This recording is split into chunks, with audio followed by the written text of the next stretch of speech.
This is about a man who twisted his stomach after eating a bunch of vegetables.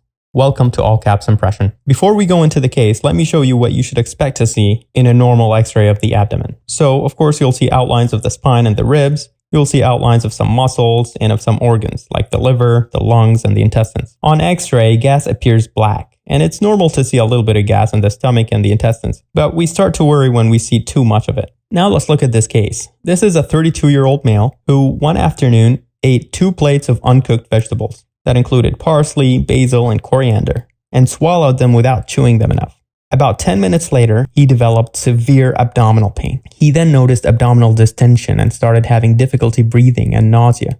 He went to the hospital, and this is what they found on the x-ray. You can see this huge balloon in the location of the stomach.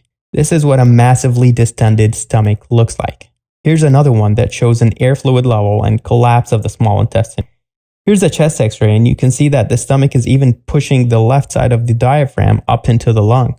This patient had gastric volvulus, or twisting of the stomach. There are 2 main types of gastric volvulus: organoaxial volvulus, where the stomach rotates along its long axis, and mesenteroaxial volvulus, where the stomach rotates along its short axis. This patient had mesenteroaxial volvulus, which they found during surgery. This probably happened because he had a loose gastrocolic ligament, which is a ligament that anchors the stomach to the transverse colon. When he quickly ate all these vegetables all at once, the increased gastric motility paved the way for a sudden rotation of the stomach. The twisting caused obstruction of the gastrointestinal tract and trapping of air and fluid in the stomach, which explains this appearance. The patient had part of his stomach cut out and eventually went home in good condition. The point here is that, although it is rare, gastric volvulus is one of the most serious causes of gastric outlet obstruction, and it requires emergent surgical intervention. Also, take your time when you eat. Till next time, goodbye.